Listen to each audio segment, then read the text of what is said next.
Hello, I am Vikram. আজকে তোমাদের বিভাজ্যতা বা ইংরেজিতে যাকে বলে ডিভিসিবিলিটি সেটাকে নিয়ে আলোচনা করব। তো বিভাজ্যতা কিন্তু একটি খুব গুরুত্বপূর্ণ ইম্পর্টেন্ট, যেটা আমাদের বিভিন্ন যারা 5 to 10 পড়াশোনা করছে তাদের ক্ষেত্রেও কাজে লাগবে, এবং যারা চাকরি পরীক্ষার জন্য পড়াশোনা করছো তাদের ক্ষেত্রেও কাজে লাগবে। এখান থেকে অনেক শর্ট কোশ্চেন আমাদের বিভিন্ন কম্পিটিটিভ এক্সামে বলা হয়ে থাকে। তো তোমরা মনোযোগ সহকারে দেখো, শূন্য থেকে একদম যে পর্যন্ত পরীক্ষায় যে কোনো বিষয়ে যে মানে আমাদের এই বিভাজ্যতা নিয়মগুলি কাজে লাগে আমি ততটুকু পর্যন্ত ডিসকাস করব। দেখো, তো তোমরা কিন্তু আগেই বলছি যে খাতা কলম নিয়ে বসবে, নোটগুলো লিখে নেবে এবং বুঝবে। না বুঝলে বিভাজ্যতা নিয়মগুলো মনে থাকবে না, বুঝে বুঝে তাহলে অবশ্যই কিন্তু তোমাদের মনে থাকবে। দেখো, আজকে বিভাজ্যতার নিয়ম, এর আগে আমি বিভিন্ন গসাগু লসাগু ভগ্নাংশ গুণনীয়ক গুণিতক দশমিকের সামান্য ভগ্নাংশ কিভাবে আবৃত্ত পৌনঃপুনিক এই সমস্ত বিভিন্ন বিষয় নিয়ে আমি কিন্তু আলোচনা করেছি। যারা দেখোনি তোমরা সেগুলো দেখে নিতে পারো, খুবই বেসিক কনসেপ্ট, তোমরা সবাই বুঝতে পারবে। তো আমার চ্যানেলে প্লে লিস্টে সবাই দেখে নিবে। তো আজকে আমি বিভাজ্যতা নিয়ে আলোচনা করছি। দেখো, বিভাজ্যতার প্রথম পার্টে আসবে শূন্য দ্বারা। আমি একদম শূন্য থেকে যে কটা, প্রথমে এই বিষয়গুলো জানতে হবে, নাহলে শূন্য দ্বারা বিভাজ্যতা, এই বিষয়টা একটা ইম্পর্টেন্ট জিনিস। আমি বলছি শূন্য দ্বারা বিভাজ্যতা, আদৌ কি শূন্য দ্বারা কোনো সংখ্যাকে ভাগ করা যায় কি যায় না এই বিষয়টি নিয়ে প্রথমে দেখো আসবে শূন্য দ্বারা বিভাজ্যতা। দেখো, শূন্য দ্বারা প্রথম নিয়মে আসবে শূন্য দ্বারা কোনো সংখ্যাকে কিন্তু ভাগ করা যায় না। শূন্য দ্বারা কোনো সংখ্যাকে ভাগ করা যায় না, অর্থাৎ এটা আনডিফাইন্ড। শূন্য দ্বারা কোনো সংখ্যাকে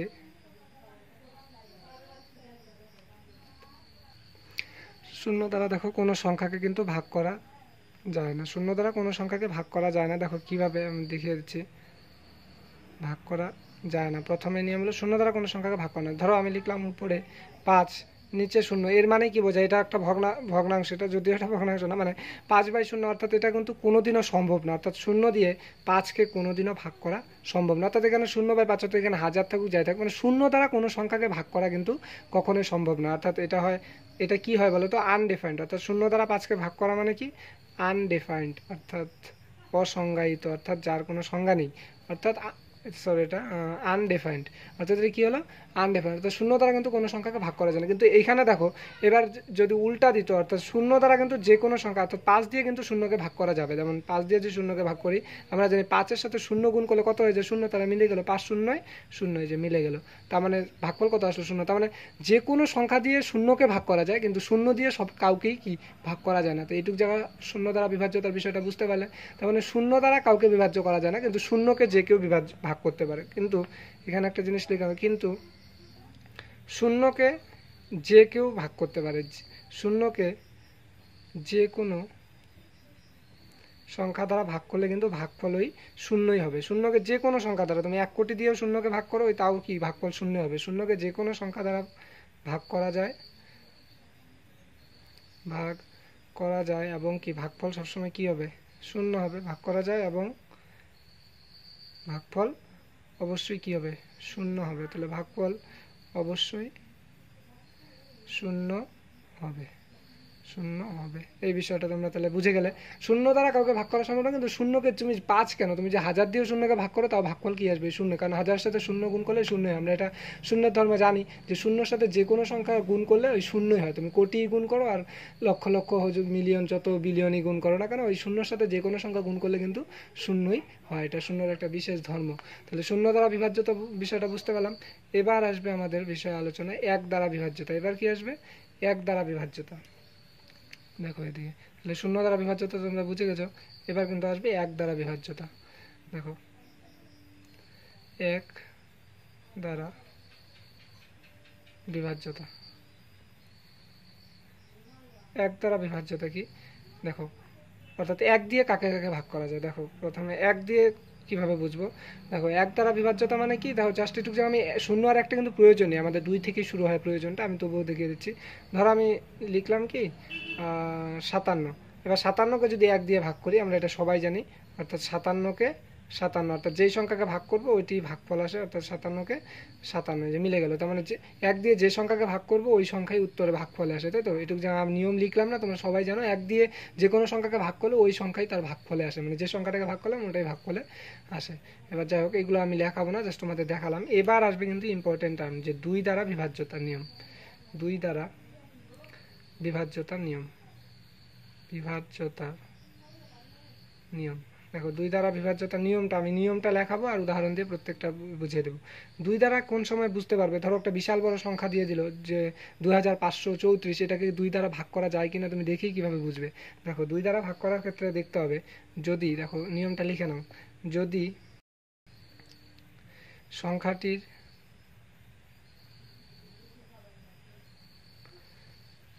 একক অঙ্ক, যদি সংখ্যাটির একক বা শেষ অঙ্ক, অর্থাৎ একক বা শেষ ওই একই কথা, একক বা শেষ অঙ্ক, শেষ অঙ্ক শূন্য বা কোনো জোড় সংখ্যা হয়, কোনো জোড় সংখ্যা হয়, শূন্য বা কোনো জোড় সংখ্যা, তো জোড় সংখ্যা বলতে বুঝতেই পারছো শেষ অঙ্কটি, অর্থাৎ এককের ঘরের অঙ্কটি, শেষ অঙ্কটি শূন্য বা কোনো জোড় সংখ্যা হলে পুরো সংখ্যাটি কিন্তু 2 দ্বারা বিভাজ্য হবে। জোড় সংখ্যা হলেই পুরো সংখ্যাটি, পুরো বা সম্পূর্ণ সংখ্যাটি 2 দ্বারা বিভাজ্য হবে। আমি দেখিয়ে দিচ্ছি, উদাহরণটি দিলে তোমরা সম্পূর্ণ বুঝতে পারবে। পুরো বা সম্পূর্ণ সংখ্যাটি 2 দ্বারা বিভাজ্য হবে, 2 দ্বারা বিভাজ্য হবে। দেখো উদাহরণ নিচ্ছি একটি, ধরো আমি নিলাম কি যে, ধরো একটা বিশাল, যেমন লিখছি, যেমন দেখো ধরো আমি একটি পুরো সংখ্যা নিলাম, অর্থাৎ 4354, এই সংখ্যাটিকে আমরা কিভাবে দেখে বুঝবো যে এই টোটালটাকে 2 দ্বারা ভাগ করা যায় কিনা। এটা দেখার নিয়ম হলো এই যে, এটা তো একক, এটা দশক, এটা শতক, এটা হলো হাজার, অর্থাৎ আমি বলছি শেষ বা এককের ঘরের অঙ্ক, তাহলে এককের ঘরের কত আছে 4, এককের ঘরের অঙ্কটি যদি 0 বা 4, অর্থাৎ এককের ঘরের অঙ্কটি যদি 0 বা জোড় সংখ্যা হয়, মানে 0 অথবা কি যে কোনো জোড় সংখ্যা, 0 অথবা যে কোনো জোড় সংখ্যা হয়, তখনই সেটা কি হবে, 2 দ্বারা বিভাজ্য। দেখো এককের ঘরের অঙ্কটি কি আছে, এই যে 4 আছে, অর্থাৎ এটা কি শূন্য, শূন্য হলেও কিন্তু 2 দ্বারা বিভাজ্য, অর্থাৎ 0 বা যদি জোড় সংখ্যা হয়, যেমন 4 জোড় সংখ্যা, তাহলে এই পুরো সংখ্যাটাই কি হবে, 2 দ্বারা বিভাজ্য। এটা কি আমরা কি বলতে পারি, এই টোটাল সংখ্যাটা তোমরা 2 দিয়ে ভাগ করে দেখবে, দেখবে মিলে যাবে, অর্থাৎ 2 দ্বারা বিভাজ্য। বিভাজ্য বলতে কি বোঝায়, মানে যার দ্বারা ভাগ করলে ভাগশেষটা কি আসে, শূন্য।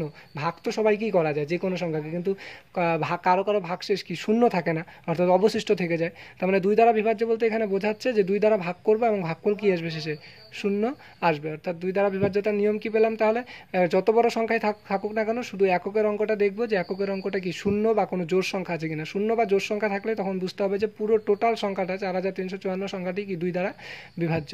তাহলে তোমাদের কিন্তু এই ধরনের কোশ্চেন থাকবে, এটি খুবই সহজ, এই ধরনের কোশ্চেন দেয় না, কিন্তু তোমাদের শুরু থেকেই জানতে হবে যেহেতু। তাহলে দেখো 2 দ্বারা বিভাজ্যতা কিন্তু তোমরা বুঝে গেলে। এবার আসবে তোমাদের 3 দ্বারা বিভাজ্যতার নিয়ম। 3 দ্বারা বিভাজ্যতার নিয়ম, এগুলো প্রত্যেকটা কিন্তু খুবই ইন্টারেস্টিং, ভালো করে বোঝো। 3 দ্বারা বিভাজ্যতার নিয়ম, 3 দ্বারা বিভাজ্যতার নিয়ম, 3 দ্বারা বিভাজ্যতার নিয়ম। দেখো 3 দ্বারা বিভাজ্যতার নিয়মে তাহলে কি আসবে, দেখো মানে যে সংখ্যাটি থাকবে, মানে যে সংখ্যাটা দেওয়া থাকবে, যেমন এই যে এখানে যে সংখ্যাটি দেওয়া ছিল, এই যে টোটাল সংখ্যাটা দেওয়া, তাই না, মানে যে সংখ্যাটি দেওয়া থাকবে সেটাই আর কি সংখ্যাটির অঙ্কগুলির সমষ্টি, মানে যে সংখ্যাটি দেওয়া থাকবে সেই সংখ্যার অঙ্কগুলির সমষ্টি। দেখো সংখ্যার অঙ্ক কি, দেখো আমরা তো জানি অনেক বিষয় কিন্তু জানি না, সংখ্যার অঙ্কগুলির সমষ্টি, তার মানে সংখ্যার ভিতরে যে, আচ্ছা আগে লিখে নিই, সংখ্যার অঙ্কগুলির সমষ্টি যদি 3 দ্বারা বিভাজ্য হয়, কথাটা হয়তো বুঝতে তোমাদের অসুবিধা হচ্ছে, সংখ্যার অঙ্কগুলির সমষ্টি, এটা আমি যখন উদাহরণ দেবো তখন বুঝতে পারবে। সংখ্যার অঙ্কগুলির সমষ্টি যদি 3 দ্বারা বিভাজ্য হয়, 3 দ্বারা বিভাজ্য হয়, তাহলে পুরো সংখ্যাটাই কি 3 দ্বারা বিভাজ্য হবে। বিভাজ্য হয় তাহলে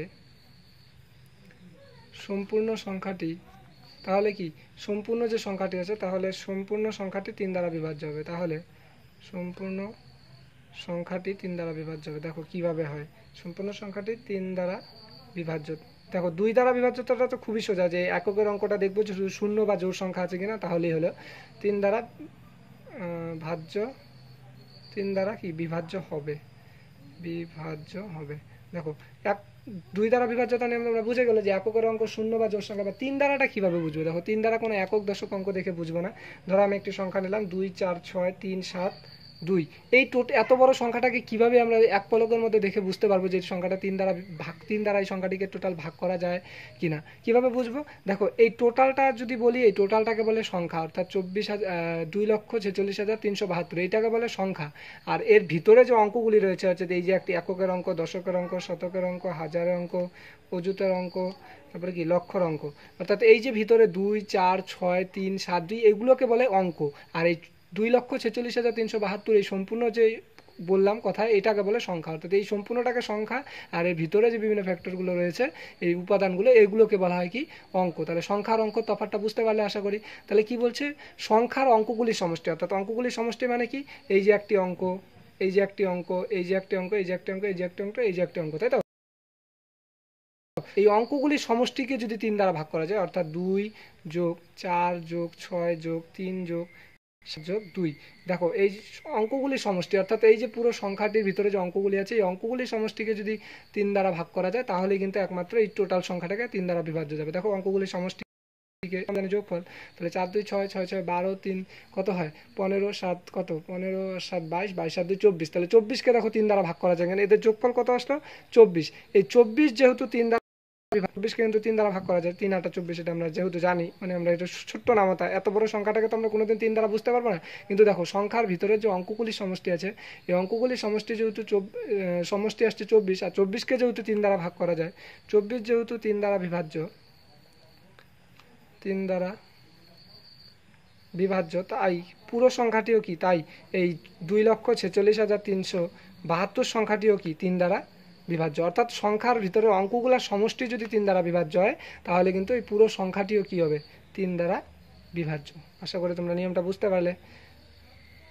কোনো কনসেপ্ট একদম সোজা, এটা না বোঝার কিছু নেই। মানে যে সংখ্যাগুলো থাকবে তার ভিতরে যে এগুলো আর কি 2 4 6 এগুলোকে অঙ্ক বলে, এগুলোর সমষ্টি, অর্থাৎ এগুলোর সমষ্টি যে 24 হলো, এটি যেহেতু 3 দ্বারা বিভাজ্য, তার মানে এই টোটাল সংখ্যাটাও 3 দ্বারা বিভাজ্য। আর যদি এই তিনটার সমষ্টি ধরো যদি আসতো 25, তার মানে 3 দিয়ে 25কে ভাগ করা যায় না, তার মানে এই পুরো সংখ্যাটা কি 3 দ্বারা বিভাজ্য নয়। আশা করি তোমরা বুঝতে পারলে বিভাজ্যতার নিয়ম। হ্যাঁ, তো এরপরে আসবে কি 4 দ্বারা বিভাজ্যতার নিয়ম। হ্যাঁ, তাহলে এবার আসলো কি 4 দ্বারা বিভাজ্যতার নিয়ম। দেখো 4 দ্বারা বিভাজ্যতার নিয়ম কি, তাহলে 4 দ্বারা বিভাজ্যতার নিয়ম লেখলো কোনো সংখ্যার মানে এই, এবার আবার একক দশকের বিষয়টা এসে যাবে। আগে 3 দ্বারা যেহেতু একক দশক ছিল না, তাহলে কোনো সংখ্যার শেষ দুটি অঙ্ক অথবা দশক এবং এককের অঙ্ক, শেষ দুটি অঙ্ক অর্থাৎ আগে যেমন শুধু এককের ঘরে অঙ্কটা দেখেছি, এবার 2 এর ক্ষেত্রে বা 4 দ্বারার ক্ষেত্রে কি দেবো, কোনো সংখ্যার শেষ দুটি অঙ্ক অর্থাৎ একক ও দশকের অঙ্ক, একক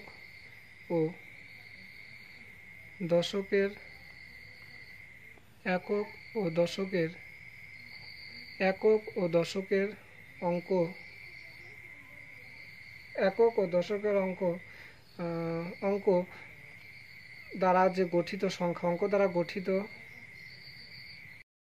সংখ্যা যদি 4 দ্বারা বিভাজ্য হয়, যদি 4 দ্বারা বিভাজ্য হয়, 4 দ্বারা বিভাজ্য হয়, অর্থাৎ 4 দ্বারা বিভাজ্য হয়, তবেই কি হবে, সম্পূর্ণ সংখ্যাটি 4 দ্বারা বিভাজ্য হবে। দেখো আমি বুঝিয়ে দিচ্ছি, তবেই সম্পূর্ণ সংখ্যাটি 4 দ্বারা বিভাজ্য হবে। আমি 2-3টি উদাহরণ দিয়ে বুঝিয়ে দিচ্ছি, তবেই সম্পূর্ণ সংখ্যাটি 4 দ্বারা বিভাজ্য হবে, 4 দ্বারা বিভাজ্য হবে। এটা হলো 4 দ্বারা বিভাজ্যতার নিয়ম।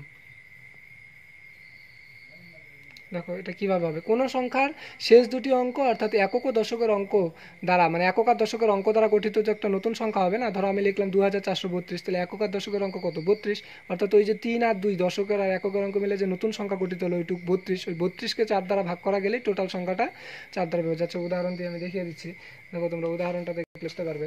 ধরো আমি লিখলাম কি, প্রথমে দুটো উদাহরণ নিয়ে দেখিয়ে দিচ্ছি এখানে, যেমন লিখলাম কি 6 3 6 2টা 0, অর্থাৎ এখানে আমি কি বলছি একক আর দশকের অঙ্ক। তো একক দশক, দেখো একক দশক মিলে তাহলে এই যে দুটো অঙ্ক দেখতে বলেছি শুধু, তাহলে এই দুটো অঙ্ক কি 2টা 0, তাহলে আমরা কি জানি শূন্যকে যে কোনো সংখ্যা দ্বারাই ভাগ করা যায়, শূন্যকে 4 দ্বারা কি ভাগ করা যাবে না, 4 দিয়ে শূন্যকে ভাগ করলে কত আসবে 0, তার মানে মিলে যাবে, তার মানে 4 দ্বারা ভাগ করা যায়, তার মানে এই সংখ্যাটি কি 4 দ্বারা বিভাজ্য। আরও দুটি এই যে সংখ্যাটি আছে, এই টোটাল সংখ্যাটা কিন্তু অর্থাৎ 63,600, এই সম্পূর্ণ সংখ্যাটাই কিন্তু 4 দ্বারা বিভাজ্য। বুঝতে পারলে, কারণ কি এর শেষ দুটি অঙ্ক অর্থাৎ একক আর দশক, শেষ দুটি অঙ্ক বলতে কি বোঝায়, একক ও দশকের অঙ্ক। তো একক আর দশকের অঙ্ক যেহেতু 4 দ্বারা ভাগ করা যাচ্ছে, যেহেতু শূন্যকে যে কোনো সংখ্যা দ্বারা ভাগ করা যায়, তাই কি সংখ্যাটা যেহেতু টোটাল সংখ্যাটাকে, তার মানে সংখ্যাটির শেষ দুটি অঙ্ক যেহেতু 4 দ্বারা বিভাজ্য, তার মানে টোটাল সংখ্যাটিও কি হবে 4 দ্বারা বিভাজ্য। এটা হলো 4 দ্বারা বিভাজ্যতার নিয়ম। আরও দুটি উদাহরণ নিচ্ছি, দেখো আমি যদি আরেকটি সংখ্যা নিই, দেখো 64,200 56 এরকম যদি সংখ্যা নেই, দেখো 64,000, এই টোটাল সংখ্যাটাকে দেখেই কীভাবে বুঝবো যে 4 দ্বারা বিভাজ্য? তো আমি কি বলছি, একক আর দশক, অর্থাৎ শেষ দুটি অঙ্ক, আমাদের দেখতে হবে। শেষ দুটি অঙ্ক কত হচ্ছে? 56।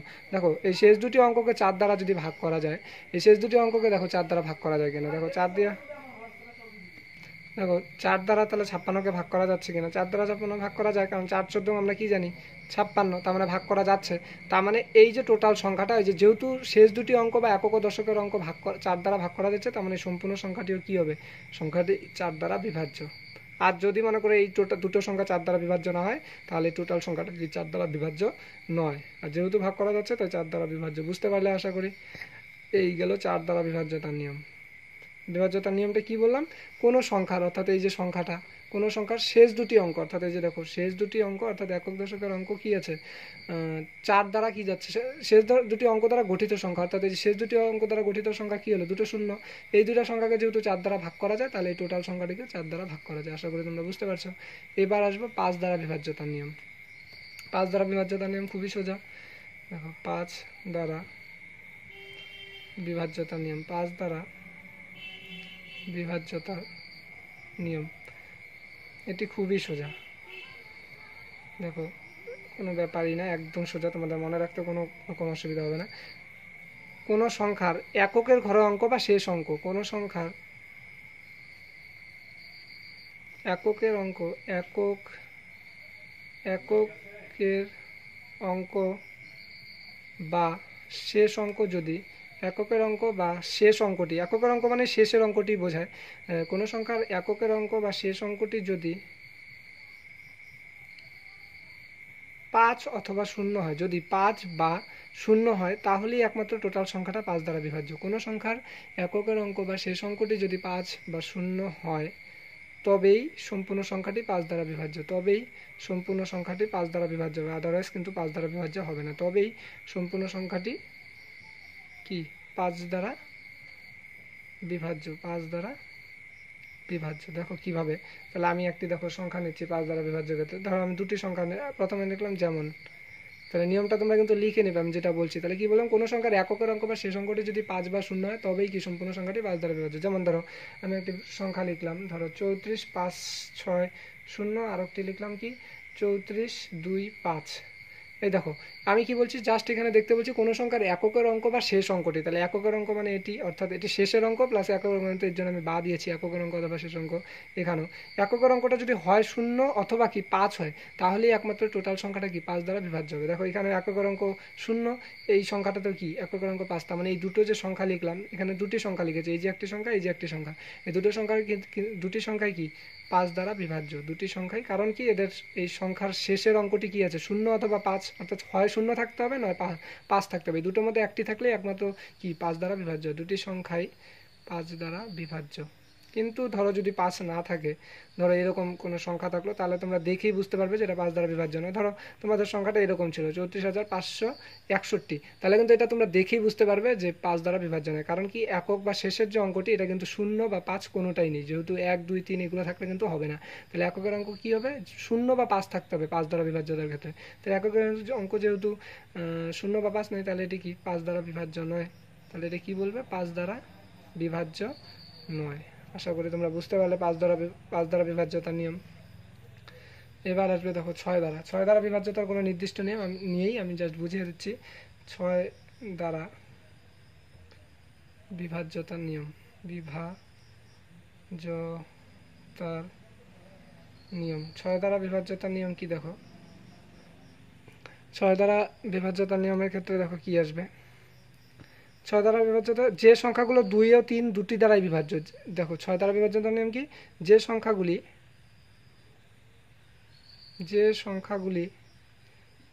2 ও 3 উভয়ের দ্বারাই বিভাজ্য। উভয়ের দ্বারাই, কিন্তু একটির দ্বারা বিভাজ্য হলে হবে না। একটির দ্বারা বিভাজ্য হলে তো শুধু 2 দ্বারা বিভাজ্য হবে। যে সংখ্যাগুলো 2 দ্বারাও ভাগ করা যায় এবং কি 3 দ্বারাও ভাগ করা যায়, এবং 3 উভয়ের দ্বারাই, অর্থাৎ 2 ও 3 উভয়ের দ্বারাই কি করা যায়, ভাগ করা যায়, তাকেই 6 দ্বারা ভাগ করা যায়। তাহলে যে সংখ্যাগুলি 2 ও 3 উভয়ের দ্বারাই ভাগ করা যায়, তাকেই কি 6, সেই সংখ্যাগুলি কি 6 দ্বারা বিভাজ্য, সেই সংখ্যাগুলি 6 দ্বারা বিভাজ্য। তাহলে বুঝতে পারলে সেই সংখ্যাগুলি 6 দ্বারা বিভাজ্য। তো দেখো কিভাবে, ধরো এমন একটি সংখ্যা নিতে হবে যেগুলো কি 2 দ্বারা বিভাজ্য হবে, আবার 3 দ্বারা, যদি 2 ও 3 উভয়ের দ্বারা বিভাজ্য হয় তাহলে একমাত্র কি 6 দ্বারা বিভাজ্য হবে। যেমন দেখো একটি সংখ্যা নিলাম, যেমন যেমন 4 6 5 7 2, ধরো এই সংখ্যাটি যে নিলাম, দেখো এখানে আমাদের 2 দ্বারা বিভাজ্যতা নিয়মের ক্ষেত্রে কি জানতাম যে এককের অঙ্কটা কি হতে হবে, জোড় সংখ্যা হতে হবে। এককের অঙ্কটা শূন্য অথবা জোড় সংখ্যা, তো এখানে শূন্য অথবা এখানে জোড় সংখ্যা হয়েছে, অর্থাৎ 2 একটি জোড় সংখ্যা, তাহলে যেটি তো 2 দ্বারা তো ভাগ করা যায়, বুঝতেই পারলাম। এবার 3 দ্বারা ভাগ করার নিয়মে কি শিখছি, এই সংখ্যার ভিতরে অঙ্কগুলির যোগফলকে, অঙ্কগুলির যে সমষ্টি বা যোগফল সেটা 3 দ্বারা ভাগ করতে হবে, ভাগ করা যায় কিনা সেটা দেখতে হবে। তাহলে 6 4 10 5 15 7 22 2 24, তাহলে 24কে যেহেতু 3 দ্বারা ভাগ করা যায়, আবার 2 দ্বারা ভাগ করা যায়, তার মানে বলতে পারি যেহেতু 3 ও 2 উভয়ের দ্বারাই বিভাজ্য, অর্থাৎ সংখ্যাটি যেহেতু 3 ও 2 উভয়ের দ্বারাই বিভাজ্য, সংখ্যাটি যেহেতু 3 ও 2 উভয়ের দ্বারাই বিভাজ্য, উভয়ের দ্বারাই বিভাজ্য, তাই পুরো সংখ্যাটিকে 6 দ্বারা বিভাজ্য, উভয়ের দ্বারা বিভাজ্য, তাই এই সংখ্যাটি, তাই প্রদত্ত সংখ্যাটি 6 দ্বারা বিভাজ্য হবে। তাহলে প্রদত্ত সংখ্যাটি যেহেতু 2 ও 3 উভয়ের দ্বারা বিভাজ্য, তাই প্রদত্ত সংখ্যাটি 6 দ্বারা বিভাজ্য হবে, 6 দ্বারাও বিভাজ্য। তাহলে 6 দ্বারা বিভাজ্যতার কোনো নির্দিষ্ট নিয়ম নেই, যে সংখ্যাগুলি 2 ও 3 উভয়ের দ্বারা বিভাজ্য সেটি কি 6 দ্বারা বিভাজ্য, বুঝতে পারলে? এগুলো কিন্তু মনে রাখতে হবে তোমাদের, যে সংখ্যাগুলোকে 2 ও 3 ভাগ করা যায় সেই সংখ্যাগুলোই কি 6 দ্বারা বিভাজ্য। এবার আসবে একটি ইম্পর্টেন্ট টার্ম যেগুলো তোমাদের পরীক্ষায় বেশি দেয়, 7 দ্বারা বিভাজ্যতার নিয়ম। কি আসবে এবার? 7 দ্বারা বিভাজ্যতার নিয়ম। 7 দ্বারা, 7 11 17 19 এগুলোই পরীক্ষাতে বেশি দেয়, এগুলো একটু টাফ, পরীক্ষায় সবসময় তো একটু টাফটাই দেওয়ার চেষ্টা করবে, তাই না? তবে আমাদের এই 2 3 4 এগুলো শিখছে, এটা কোনো বিফলে যাবে না, আমরা যে কোনো সংখ্যা দেখলেই বুঝতে পারবো যেটা 2 দিয়ে ভাগ যায় কিনা, এটা তো আমাদের অঙ্কের ক্ষেত্রে ভীষণ একটা হেল্পফুল হবে না, শুধু যে পরীক্ষায় কোনটা আসবে সেটাই করবে এরকম কোনো ব্যাপার নেই, আমাদের সারা জীবন কাজে লাগবে বিভিন্ন টার্মের ক্ষেত্রে। তাহলে 7 দ্বারা বিভাজ্যতার নিয়ম কি শিখবো, দেখো এটির নিয়মটি কি একটু একটু ভালো করে বুঝবে, আমি আগে লিখে নিই, বড় উদাহরণটা দিলে তোমাদের বুঝতে সুবিধা হবে। কোনো সংখ্যার ডান দিক, তোমরা কিন্তু সাথে সাথে নোট করে নিয়ে বোঝো, তাহলে বুঝতে সুবিধা হবে। কোনো সংখ্যার ডান দিক থেকে, অর্থাৎ কোনো সংখ্যা ডান দিক থেকে 3টি করে অঙ্ক নিয়ে গঠিত, অর্থাৎ 3টি করে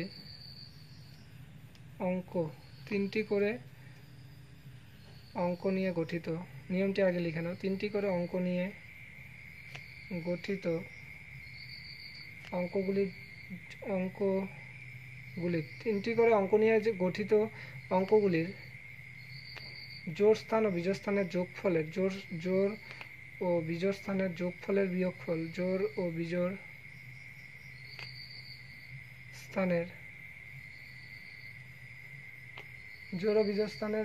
যোগফলের বিয়োগফল, মানে জোড় ও বিজোড় স্থানের যোগফল আর বিজোড় স্থানের কি, মানে ওরকম না বিষয়টা, জোড় স্থানের ও বিজোড় স্থানের যে যোগফল হবে, অর্থাৎ তোমাদের কিভাবে বলবো, মানে জোড় স্থানের যোগফল বিজোড় স্থানের যোগফলের সমান, মানে আমি দাঁড়াবো যে উদাহরণটা দিলে তোমরা বুঝতে পারো, জোড় ও বিজোড় স্থানের যোগফলের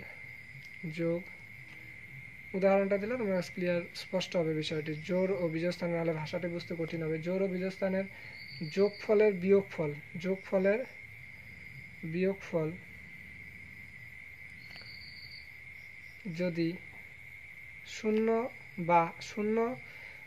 হয় অথবা 7 দ্বারা বিভাজ্য হয়, তাহলে পুরো সংখ্যাটি 7 দ্বারা বিভাজ্য হয়, তবে সম্পূর্ণ সংখ্যাটি 7 দ্বারা বিভাজ্য হবে, তবে সম্পূর্ণ সংখ্যাটি 7 দ্বারা বিভাজ্য হবে, তবে সম্পূর্ণ সংখ্যাটি কি হবে, 7 দ্বারা বিভাজ্য হবে। দেখো নিয়মটা কিন্তু একটু লেন্দি হলো, কিন্তু এটা মনে রাখতে হবে, এটা 7 দ্বারা বিভাজ্যতার নিয়ম, এটি ইম্পর্টেন্ট। দেখো কি বললাম, কোনো সংখ্যার ডান দিক থেকে 3টি করে অঙ্ক নিয়ে গঠিত, অঙ্কগুলির জোড় ও বিজোড় স্থানের যোগফলের বিয়োগফল যদি শূন্য হয় অথবা 7 দ্বারা বিভাজ্য হয়, তবেই সম্পূর্ণ সংখ্যাটি 7 দ্বারা বিভাজ্য। তাহলে দেখো আমি এটা উদাহরণ দিলে তোমাদের স্পষ্ট হবে। দেখো এই বিষয়টি তাহলে আমাদের উদাহরণ দিলে একমাত্র স্পষ্ট হবে। তাহলে আমরা উদাহরণ নিয়ে নিচ্ছি একটা 7 দ্বারা বিভাজ্যতা। তাহলে 7 দ্বারা বিভাজ্যতার একটি উদাহরণ যদি নিয়ে নিই, দেখো প্রথমে নিয়ে নিচ্ছি কি, যেমন 2 6 4 3 8 9 1 3 2, অর্থাৎ দেখো এই যে কত বড় একটা সংখ্যা নিলাম, অর্থাৎ একক, দশক, শতক, হাজার, অযুত, লক্ষ, নিযুত, কোটি, অর্থাৎ 26,43,89,132। এই এত বড় সংখ্যাটাকে দেখে কিভাবে বুঝবো যে এই সংখ্যাটাকে 7 দ্বারা ভাগ করা যাবে কিনা? এই সংখ্যাটাকে আমরা এক পলকে দেখে কিভাবে বুঝবো যে 7 দ্বারা ভাগ করা যায় কিনা? দেখো আমি কি বলছিলাম, নিয়মটা তোমরা একটু খাতায় তো নোট করে নিয়েছো, তোমাদের দেখতে সুবিধা হবে। আমার যেহেতু অন্যদিকে রয়েছে, আমি এটা খাতার উল্টো তোমার দেখাতে অসুবিধা হবে, তো তোমরা একটু খাতায় যেহেতু নোট করে নিয়েছো, তো তোমরা একটু, আমি আগেই বলেছিলাম যে নোট করে নাও। তাহলে দেখো আমি কি বলছিলাম, কোন সংখ্যার ডান দিক থেকে 3টি করে অঙ্ক নিও। তাহলে সংখ্যার ডান দিক কোনটা? এই সাইডটা, তাই তো, মানে এই সাইডটা, অর্থাৎ এই দিক থেকে, অর্থাৎ এদিক থেকে ডান দিক হয়। তাহলে ডান দিক থেকে 3টি করে অঙ্ক নিয়ে গঠিত। এই যে 3টি অঙ্ক নিলাম, এই যে আরো একটি অঙ্ক নিলাম, এই যে আরো 3টি অঙ্ক নিলাম। তাহলে এই যে 1 নাম্বার, 2 নাম্বার, 3 নাম্বার। তাহলে দেখো জোড় স্থান আর বিজোড় স্থান, এই যে এটা হলো বিজোড় স্থান, 1 যেহেতু বিজোড়, এটি বিজোড় স্থান, 3ও বিজোড় স্থান, তার মানে জোড় স্থানে একটি। আমি বলছিলাম কি জোড় স্থানের যোগফল আর বিজোড় স্থানের যোগফল, এই দুটার যোগফলকে পরে বিয়োগ করে দিতে হবে। তাহলে আমি এখান থেকে কী করবো, জোড় স্থানের যোগফল প্রথমে কি বের করবো, জোড় স্থানের যোগফল। দেখো জোড় স্থানের যোগফল যদি আগে করি, জোড় স্থানের যোগফল, দেখো জোড় স্থান তো এখানে একটি আছে, শুধুমাত্র 2 না, অর্থাৎ 2 এর ঘরে কোনটা আছে, যেহেতু জোড় স্থানের যোগফল 389 আছে, জোড় স্থানের যোগফল কোনটা, জোড় স্থান কত আছে 389। যদি এদিকে ধরো আরেকটি জোড়া আসতো, অর্থাৎ 4 জোড়া যদি আসতো, তাহলে কিন্তু এই 389 এর সাথে এই পাশের জোড়াটা যোগ করতে হতো, যদি এদিকে আরেকটি জোড়া আসতো। যেহেতু আসেনি তাই শুধু 389 আসলো। জোড় সংখ্যার ঘরে যেহেতু একটি অঙ্ক আছে, এটা তার যোগ করার সাথে কিছুই নেই, তাহলে জোড় স্থানের যোগফল কিন্তু 389। এবার বিজোড় স্থানের যোগফল, এবারটা বুঝতে পারবে, বিজোড় স্থানের যোগফল, বিজোড় স্থানের যোগফল। তাহলে বিজোড় স্থানের যোগফল কি, দেখো বিজোড় স্থানের যোগফলের ক্ষেত্রে আমাদের একটু দেখতে হবে যে, দেখো বিজোড় স্থান তাহলে কি কি আছে, এই যে 1 একটি বিজোড় সংখ্যা, বিজোড় স্থান, এই যে 3 একটি বিজোড় সংখ্যা, অর্থাৎ বিজোড় স্থান।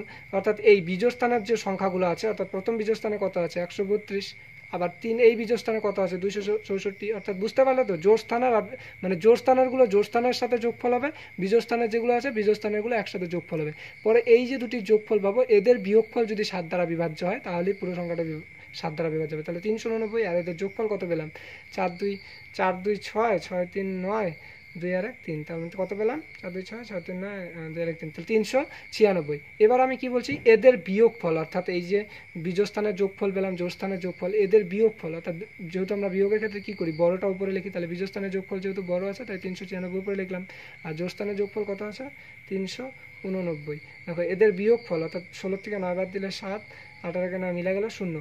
এই যে 7 পেলাম, এই যে 7 সংখ্যা, এই যে বিয়োগফলটা পেলাম, এই যে বিয়োগফলটা পেলাম, এই বিয়োগফলটা দেখতে হবে, এই বিয়োগফলটা 7 দ্বারা বিভাজ্য। তো 7কে তো 7 দ্বারা ভাগ করা যায়, কারণ কি জানি 7কে 7 দ্বারা ভাগ করলে কত হবে, সরি এখানে 1 হবে, অর্থাৎ ভাগফল তো মিলে গেল।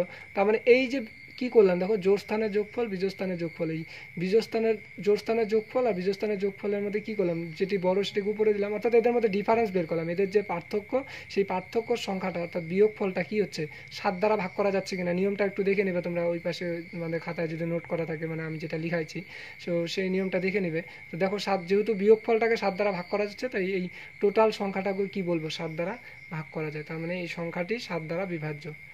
বুঝতে পারলে, দেখো 7 দ্বারা বিভাজ্য। তোমরা একটু নিয়মটা কিন্তু পাশে রাখবে, নাহলে অসুবিধা হবে, তোমরা নিয়মটা নোট করে নেবে কিন্তু খাতায়। তাহলে আমি নিয়মটা আবারও বলে দিচ্ছি, দেখো কি বলছি, কোনো সংখ্যার ডান দিক থেকে 3টি করে অঙ্ক নিয়ে গঠিত সংখ্যা গঠন করতে হবে। দেখো এই যে 3টা করে অঙ্ক নিয়ে 1, 3টি করে অঙ্ক নিয়ে 2, 3টি করে নিয়ে 3, এভাবে আরও হবে, 3টি করে 4টি হলে তাহলে 2টা জোড় স্থানের অঙ্ক হবে। এখানে যেহেতু একটা জোড় স্থানের অঙ্ক কিন্তু 2টা বিজোড় স্থানের অঙ্ক, এই যে একটা বিজোড় 1 আর 3, অর্থাৎ 2টা বিজোড় স্থানের অঙ্ক আছে, এখানে একটা বিজোড় স্থানের অঙ্ক, এখানে বিজোড় স্থানের অঙ্ক, তার মানে এর জন্য আমি বিজোড় স্থানেরগুলো একসাথে যোগ করছি, আর জোড় স্থানে যেহেতু একটি আছে তাই এখানে যোগ করার মতো কিছু নেই, তাহলে একটি রাখছি। এবার কি করলাম, বিজোড় স্থানের যোগফল থেকে, যেহেতু এটা বড়, তো আমরা জানি বড় থেকে ছোট সবসময় বিয়োগ করতে হয়, তাহলে বিজোড় স্থানের যোগফল থেকে এই যে বড় সংখ্যাটির থেকে ছোট সংখ্যার যে পার্থক্য, এই অর্থাৎ বিয়োগফল, পার্থক্য মানে বিয়োগ, এই সংখ্যাটা যেহেতু 7 দ্বারা বিভাজ্য, 7কে যেহেতু 7 দ্বারা ভাগ করা যায়, তার মানে এই পুরো সংখ্যাটাকে কি 7 দ্বারা ভাগ করা যায়। এবার আসবো আমরা 8 দ্বারা বিভাজ্যতার নিয়ম। 8 দ্বারা বিভাজ্যতার নিয়ম, 8 দ্বারা বিভাজ্যতার নিয়ম। আজকে আমি 10 অবধি দেখাবো, এরপরের দিন 11 থেকে শুরু করে যত বিভাজ্যতার শেষ অবধি আমি শেষ করে দেব। আজকে হয়তো 10 যে কি কতটুকু পারি। 8 দ্বারা বিভাজ্যতার নিয়ম, দেখো 8 দ্বারা বিভাজ্যতার নিয়মের ক্ষেত্রে দেখো কিছুই না, এটি সোজা। 7এরটি যেহেতু একটু বেশি কঠিন মনে হলো, যদিও কঠিন না, সোজা, মানে বুঝতে পারলে সোজা, তোমরা একটু ভালো করে বারবার রিপিট করে দেখো, বুঝতে পারবে। 8 দ্বারা বিভাজ্যতার কি যেন নিয়ম, এই যে কোনো সংখ্যার কোনো সংখ্যার শেষ 3টি অঙ্ক, অর্থাৎ কোনো সংখ্যার আগে যেমন 2-এর ক্ষেত্রে শেষ অঙ্ক, 4-এর ক্ষেত্রে শেষ 2টি অঙ্ক, 8-এর ক্ষেত্রে কি কোনো সংখ্যার শেষ 3টি অঙ্ক। দেখো 2, 4, 8 একটু কিন্তু রিলেটেড। 2-এর ক্ষেত্রে শেষ অঙ্কটা, 4-এর ক্ষেত্রে কি দেখছি শেষ 2টি অঙ্ক, 8-এর ক্ষেত্রে কি দেখবো কোনো সংখ্যার শেষ 3টি অঙ্ক। শেষ 3টি অঙ্ক যদি 3টি অঙ্ক যদি এইরকম 0, 0 বা শেষ 3টি অঙ্ক যদি 0, 0 বা 8 দ্বারা বিভাজ্য হয়, শেষ 3টি অঙ্ক যদি 0, 0 হয় বা 8 দ্বারা বিভাজ্য, অর্থাৎ শেষ 3টি অঙ্ক যদি 8 দ্বারা বিভাজ্য হয়, তাহলে কিন্তু পুরো সংখ্যাটি 8 দ্বারা বিভাজ্য। 8 দ্বারা বিভাজ্য হয়, তাহলে সম্পূর্ণ সংখ্যাটি 8 দ্বারা বিভাজ্য। দেখো উদাহরণ দিয়ে বুঝিয়ে দিচ্ছি। তাহলে সম্পূর্ণ সংখ্যাটি 8 দ্বারা বিভাজ্য। সম্পূর্ণ সংখ্যাটি কি 8 দ্বারা বিভাজ্য। 8 দ্বারা বিভাজ্য। দেখো এটি কীরকম 8 দ্বারা বিভাজ্য। দেখো যেমন ধরো একটা লিখলাম 36,000, আরেকটি লিখলাম কি, আরেকটি সংখ্যা নিচ্ছি 34,248। দেখো 34,248, দুটো সংখ্যা নিলাম। দুটো সংখ্যা নিয়ে যাতে শূন্যটাও বোঝাতে পারি, ওটাও বোঝাতে পারি, তাই দুটো সংখ্যা নিলাম। দেখো এই ক্ষেত্রে শেষ 3টি অঙ্ক শূন্য আছে, তার মানে আমরা কি জানি 7 দিয়ে তো এটাকে মোট কথা হলো শেষ 3টা অঙ্ককে যদি 7 দ্বারা ভাগ করা যায় তাহলেই টোটাল সংখ্যাটা, শেষ 3টি অঙ্ককে যদি 8 দ্বারা ভাগ করা যায় তাহলে পুরো সংখ্যাটাকে 8 দ্বারা ভাগ করা যায়। দেখো শেষ 3টি অঙ্ককে 8 দ্বারা ভাগ করা যাচ্ছে কিনা, 8 দিয়ে শেষ 3টি অঙ্ককে ভাগ করা যাচ্ছে, তাহলে কিন্তু টোটাল সংখ্যাটাকে কি 8 দ্বারা ভাগ করা যায়। এখানেও দেখো শেষ 3টি অঙ্ক কত 248, দেখো 8 দ্বারা ভাগ করা যায় কিনা, 8 3 8 24, 8 1 8, হ্যাঁ ভাগ করা যায়। শেষ 3টি অঙ্ককে যেহেতু 8 দ্বারা ভাগ করা যায়, তার মানে এই সংখ্যা দুটি কি 8 দ্বারা, তো এই সংখ্যা দুটি সম্পূর্ণভাবে কি 8 দ্বারা বিভাজ্য। 8 দ্বারা বিভাজ্য মানে শেষ 3টি অঙ্ক দেখতে হবে, যে শেষ 3টি অঙ্ক শূন্য, আর শূন্যকে যে কোনো সংখ্যা দ্বারা ভাগ করা যায়, অর্থাৎ 8 দ্বারা ভাগ করা যাবে। অর্থাৎ শেষ 3টি অঙ্ক যদি 8 দ্বারা বিভাজ্য হয়, তাহলে এই সম্পূর্ণ যত বড় সংখ্যাই থাকুক না কেন, তার শেষ 3টি অঙ্ক যদি 8 দ্বারা বিভাজ্য হয়, তাহলে পুরো সংখ্যাটি কি হয় 8 দ্বারা বিভাজ্য হবে। এই গেল 8 দ্বারা বিভাজ্যতার নিয়ম। এবার আসবো 9 দ্বারা বিভাজ্যতা। 9 আর 3 দ্বারা বিভাজ্যতার নিয়ম একই। দেখো কিভাবে একই বুঝতে পারবে। 9 দ্বারা বিভাজ্যতার নিয়ম। 9 দ্বারা বিভাজ্যতার নিয়ম। 9 দ্বারা বিভাজ্যতার নিয়ম। দেখো 9 দ্বারা বিভাজ্যতার নিয়ম কি, ওই একই। কোনো সংখ্যার অঙ্কগুলির সমষ্টি, মানে কোনো সংখ্যা যদি দেওয়া থাকে তার অঙ্কগুলির সমষ্টি, আগেরটি যেমন 3 দ্বারা বিভাজ্য, এবার সংখ্যার অঙ্কগুলির সমষ্টি যদি 9 দ্বারা বিভাজ্য হয়, তাহলে পুরো সংখ্যাটি 9 দ্বারা বিভাজ্য। কি বললাম, তাহলে দেখো কোনো সংখ্যার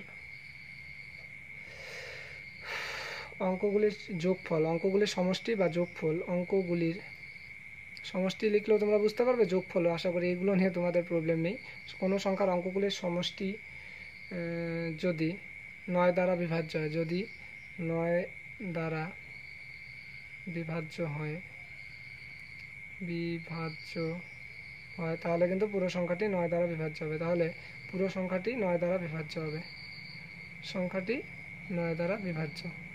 দেখো কিভাবে 9 দ্বারা বিভাজ্য। দেখো কিভাবে 9 দ্বারা বিভাজ্য, পুরো সংখ্যাটি কিভাবে 9 দ্বারা বিভাজ্য। দেখো ধরো আমি একটা সংখ্যা নিলাম কি 3 4 7 3 1। দেখো এই যে সংখ্যাটি কেমন হিসেবে হয়ে গেলো, একটু ভালো করে দেখে দিচ্ছি। যেমন নিলাম কি, দেখো নিলাম 3 4 7 3 1। এই যে টোটাল এত বড় একটি সংখ্যাকে আমরা দেখে কিভাবে বুঝবো যেটা 9 দ্বারা ভাগ করা, এই সংখ্যাটাকে 9 দ্বারা ভাগ করা যাবে কিনা, এটা বোঝার উপায় কি, আমি বলেছি কি কোনো সংখ্যার অঙ্কগুলির সমষ্টি, অর্থাৎ 3-এর ক্ষেত্রে সংখ্যাগুলোর অঙ্কগুলির যোগফল যেহেতু 3 দ্বারা ভাগ করা গেলেই সম্পূর্ণ সংখ্যাটা 3 দ্বারা ভাগ করা যায়, এখানে আর কিছু না, যদি সংখ্যাগুলোর অঙ্কগুলির যোগফল 9 দ্বারা ভাগ করা যায়, অর্থাৎ 3 + 4 + 7 + 3 + 1। দেখো এদের যোগফল কত হয়, 4 3 7 7 14, 14 3 17, 1 18। তার মানে এই যে এদের অঙ্কগুলির যোগফল, এই 18কে কি 9 দ্বারা ভাগ করা যায় না, 9 2 18। যেহেতু এদের অঙ্কগুলির যোগফল 9 দ্বারা ভাগ করা যায়, তার মানে এই সম্পূর্ণ সংখ্যাটাও কি, সম্পূর্ণ সংখ্যাটিও কি করা যাবে 9 দ্বারা বিভাজ্য। সম্পূর্ণ সংখ্যাটি 9 দ্বারা বিভাজ্য। আশা করি তোমরা বুঝতে পারছো। এরপর 10 দ্বারা বিভাজ্যতা। দেখো 10 দ্বারা বিভাজ্যতার নিয়ম। আজকে 10 অবধি তোমাদের দেখাবো, এরপরে দিন 11 থেকে বিভাজ্যতার যতগুলো নিয়ম আছে সবগুলো দেখিয়ে দেবো। 10 দ্বারা বিভাজ্যতার নিয়ম। 10 দ্বারা বিভাজ্যতার নিয়ম। তো 10 দ্বারা বিভাজ্যতার নিয়মে কি আছে দেখো, 10 দ্বারা বিভাজ্যতার নিয়মে তেমন স্পেশাল কোনো কিছুই নেই, মানে যে সংখ্যাগুলো 5 ও 2 দ্বারা বিভাজ্য তাকে, অর্থাৎ একটু লিখে নিতে পারো যে 10 দ্বারা বিভাজ্যতা কোনো সংখ্যার এককের অঙ্ক, কোনো সংখ্যার এককের অঙ্ক যদি শূন্য, কোনো সংখ্যার এককের অঙ্ক অর্থাৎ একক বা শেষ অঙ্ক, কোনো সংখ্যার একক বা শেষ অঙ্ক যদি শূন্য হয়, একমাত্র একক বা শেষ অঙ্ক যদি শূন্য হয় তবেই একমাত্র সংখ্যাটি 10 দ্বারা বিভাজ্য। কোনো সংখ্যার একক বা শেষ অঙ্ক যদি শূন্য হয় তবেই সংখ্যাটি কি 10 দ্বারা বিভাজ্য, তবেই সংখ্যাটি 10 দ্বারা বিভাজ্য। দেখো কিভাবে 10 দ্বারা বিভাজ্য, 10 দ্বারা বিভাজ্য, তাহলে দেখো এটা কিভাবে হয়, তাহলে দেখো যে অর্থাৎ যে সংখ্যাটা 5 ও 2 দ্বারা বিভাজ্য, 5 দ্বারা ভাগ করা যায় 2 দ্বারাও, তো 5 দ্বারা ভাগ করা গেলে তখন শেষে কি থাকতে হবে, শূন্য অথবা 5, তাহলে শূন্যই থাকতে হবে, কারণ 5 থাকলে তো 5কে 2 দ্বারা ভাগ করা যায় না। শূন্য এমন একটা সংখ্যা যেটাকে 5 দ্বারা ভাগ করা যায়, আবার কি 2 দ্বারা ভাগ করা যায়, অর্থাৎ 5 দ্বারা বিভাজ্যতার নিয়মে পড়ে, 2 দ্বারা বিভাজ্যতার নিয়মে পড়ে যায়। ওই যে সংখ্যাটাকে 5 দিয়ে ভাগ করা যায়, 2 দিয়ে ভাগ করা যায়, সেই সংখ্যাটাকে 10 দ্বারা ভাগ করা যায়। আর ওই নিয়ম যদি মনে না রাখতে পারো তাহলে এই নিয়মটা মনে রাখতে হবে, কোনো সংখ্যার একক বা শেষ অঙ্ক যদি শূন্য হয় তবেই একমাত্র সংখ্যাটি 2 দ্বারা মানে 10 দ্বারা বিভাজ্য হবে। আর এটা মনে রাখতে হবে যে সংখ্যাকে 2 ও 5 দুটি দ্বারাই ভাগ করা যায়, ওই যে 6 এর ক্ষেত্রে যেরকম বলছিলাম সেম আর কি, সেই সংখ্যাটি কি 10 দ্বারা বিভাজ্য। যেমন দেখো, যেমন ধরো আমি যদি নিলাম 1 3 2 5 6 7 0, এত বড় একটি সংখ্যা নিলে আমি বুঝতে পারবো এটাকে 10 দ্বারা ভাগ করা যায় কিনা, বুঝবো কিভাবে, যেহেতু এককের অঙ্ক বা শেষ অঙ্কটা শূন্য আছে, তার মানে আমরা বলতে পারি যে সংখ্যাটি 10 দ্বারা বিভাজ্য। অর্থাৎ এই জাস্ট এককের অঙ্কটা দেখবো, এককের অঙ্ক যেহেতু মানে কি দ্বারা বিভাজ্য, শূন্য আছে, অর্থাৎ এটাকে 5 দ্বারা ভাগ করা যায়, 2 দ্বারা ভাগ করা যায়, তার মানে টোটাল সংখ্যাটি 10 দ্বারা বিভাজ্য। অর্থাৎ এত কিছু মনে না রাখলে হবে, শেষ অঙ্কটি যদি শুধুমাত্র শূন্য হয় তাহলে বুঝতে হবে যে সেই সংখ্যাটাকে 10 দ্বারা বিভাজ্য, এছাড়া কিন্তু বুঝতে কোনোদিনও সম্ভব না। এখানে যদি 2 3 4 এরকম সংখ্যা থাকে তাহলে এই সংখ্যাটিকে কোনোদিনও 2 দ্বারা ভাগ করা সম্ভব নয়, অর্থাৎ শেষের অঙ্কটি অবশ্যই শূন্য থাকতে হবে, তাহলেই একমাত্র সংখ্যাটি কি 10 দ্বারা বিভাজ্য। আশা করি তোমরা বুঝতে পারলে। এর সাথে আমি আরও কিছু দেখিয়ে দিচ্ছি, যেমন 12 ক্ষেত্রে, তাহলে তোমরা একটু মনে রাখবে। দেখো 12 দ্বারা বিভাজ্য, এখানে আমি আর লিখে কোনো কিছু বোঝাবো না, 12 দ্বারা বিভাজ্য। 12 দ্বারা বিভাজ্যতার ক্ষেত্রে একটি নিয়ম, 12 দ্বারা বিভাজ্য দেখো কি হবে, 12 দ্বারা বিভাজ্যতার নিয়ম, এগুলো জিনিস এরপরের দিন তাহলে আমি ইম্পর্টেন্টগুলো করিয়ে দেবো, আজকে সোজাগুলো কমপ্লিট করে দিই। 12 দ্বারা বিভাজ্যতার ক্ষেত্রে কী দেখবো, শুধু যে সংখ্যাগুলি 3 ও 4 দ্বারা বিভাজ্য, যে সংখ্যাগুলি 3 ও 4 উভয়ের দ্বারাই বিভাজ্য, তাহলে সেটাই 12 দ্বারা বিভাজ্য হবে। যে সংখ্যাগুলি 3 ও 4 উভয়ের দ্বারাই বিভাজ্য, 3 ও 4, অর্থাৎ এটা কিন্তু 3 লিখেছি, 3 আর এটা 4 সংখ্যাতে লিখি, তাহলে বুঝতে হবে 3 ও 4 উভয়ের দ্বারাই বিভাজ্য, 3 ও 4 উভয়ের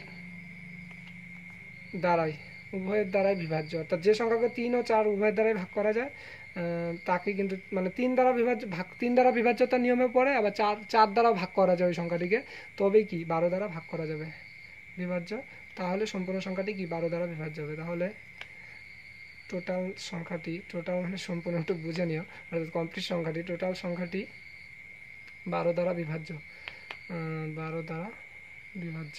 অর্থাৎ কি বললাম, 3 মানে যে সংখ্যাটাকে 3 দ্বারা ভাগ করা যায়, এমন একটা সংখ্যা নিলাম যেটা 3 দ্বারা বিভাজ্যতার নিয়মেও স্যাটিসফাই হয়, এবং কি 4 দ্বারা বিভাজ্যতার নিয়মে স্যাটিসফাই হবে, অর্থাৎ 4 দ্বারা ভাগ করা যাবে এমন একটা বড় সংখ্যা, আবার সেটাকে 3 দ্বারা ভাগ করা যাবে।